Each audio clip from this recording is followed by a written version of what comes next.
వరుసగా 2 పరాజయాలు చవిచూసిన రామ్ చరణ్ ఈసారి ఎలాగైనా హిట్ సాధించాలన్న కసితో ధృవ సినిమా చేశాడు. సురేందర్ రెడ్డి డైరెక్షన్ లో రూపొందిన ఈ చిత్రం తమిళంలో ఘన విజయం సాధించిన తని ఒరువన్కి రీమేక్. రకుల్ ప్రీత్ కథానాయకగా నటించిన ఈ చిత్రంలో ఒరిజినల్ లో విలన్ పాత్ర పోషించిన అరవింద్ స్వామినే నటించాడు.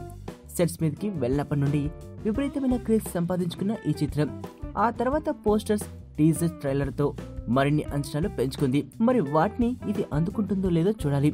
ఇక కథ విషయానికి వస్తే, అరవింద్ స్వామి అనే ఓ బిజినెస్ మ్యాన్ తెర వెనుక ఉండి అక్రమ వ్యాపారాలు చేస్తుంటాడు. మొత్తం సిస్టమ్ ని తన కంట్రోల్లో పెట్టుకుని నడిపిస్తుంటాడు. బయటి ప్రపంచానికి మాత్రం తాను సీదా సాదా వ్యక్తినని చెప్పుకుంటూ తిరుగుతుంటాడు.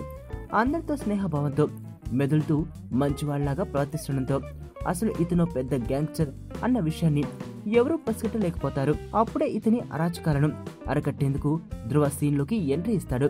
అరవింద్ కి సంబంధించి ఒక్క క్లూ దొరక్కపోయినా తన తెలివితో అతన్ని పట్టుకునేందుకు ప్రయత్నిస్తాడు. ఇందుకు ధృవ చేసిన ప్లాన్స్ ఏంటి? ధృవ గురించి తెలుసుకున్న అరవింద్ అతను వేసే ఎత్తుగడల్ని ఎలా ఎదుర్కొంటాడు?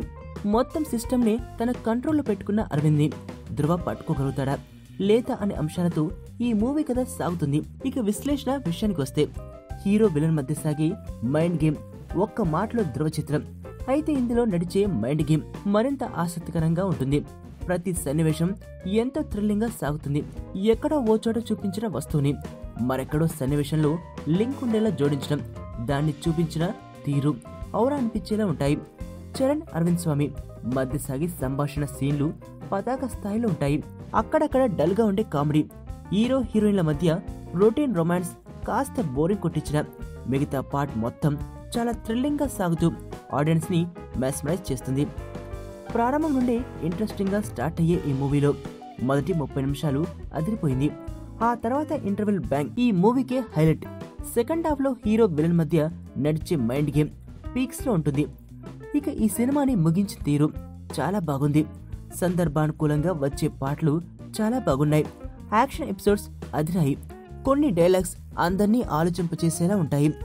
ఓవరాల్ గా చూస్తే మధ్యలో కొన్ని లోపాలు మినహాయిస్తే ఈ చిత్రం అదిరింది. ఇక నటీనటుల పనితీరు చూసినట్లయితే గత సినిమాలతో పోల్చుకుంటే ఈ మూవీలో చరణ్ తన నటనలో పరిణతి కనపరిచారు. తన ఇమేజ్ కి భిన్నంగా ఉండే రోల్లో నటించి అబ్బురపరిచాడు. మొదటి నుంచి చివరి వరకు తన క్యారెక్టర్ ని బాగా బ్యాలెన్స్ చేశాడు. ఇక డాన్స్, యాక్షన్ సీన్లలో ఎప్పట్లాగే అదరగొట్టేశాడు. రకుల్ ప్రీత్ సింగ్ ఇందులో చాలా అందంగా కనిపించింది. ఆమె రోల్ కాస్త తక్కువైనా ఉన్నంతలో గ్లామరసం వాళ్ళక బాయ్తో పాటు మంచి అభినయం కనపరిచింది. ఇక అరవింద్ స్వామి గురించి ఎంత చెప్పుకున్నా తక్కువే.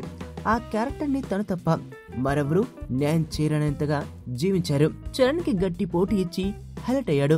పోసాని కృష్ణమురళి అరవింద్ స్వామి తండ్రి పాత్రలో చాలా బాగా నటించారు. మిగతా నటీ నటులు పర్వాలేదు. ఇక టెక్నీషియన్ పనితీరుకు వచ్చినట్లయితే ఈ మూవీకి పిఎస్ వినోద్ అందించిన సినిమాటోగ్రఫీ చాలా బాగుంది. అతని కెమెరా పనితనానికి మెచ్చుకోక ఉండలేం. హిప్ హాప్ తమిళ అందించిన పాటలు ఇప్పటికే హిట్ అయ్యాయి. ఇక బ్యాక్గ్రౌండ్ మ్యూజిక్ అదరగొట్టేశాడు. నవీన్ నూలి ఎడిటింగ్ వర్క్ బాగుంది. వేమారెడ్డి రాసిన డైలాగ్స్ బాగున్నాయి. గీతా ఆర్ట్స్ నిర్మాణ విలువలకు ఎక్కడా వంక పెట్టడానికి వీల్లేదు. ఇక సురేందర్ రెడ్డి గురించి మాట్లాడితే, కిక్ 2తో భారీ పరాజయం చెందిన ఇతగాడు ఈ చిత్రాన్ని కసిగా తీసినట్లు కనిపిస్తుంది. ఇలాగైనా హిట్ కొట్టాలనే ఉద్దేశంతో చాలా కేర్ తీసుకుని తెరకెక్కించాడు.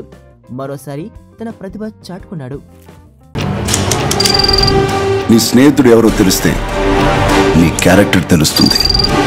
నీ శత్రువు ఎవరో తెలిస్తే నీ కెపాసిటీ తెలుస్తుంది.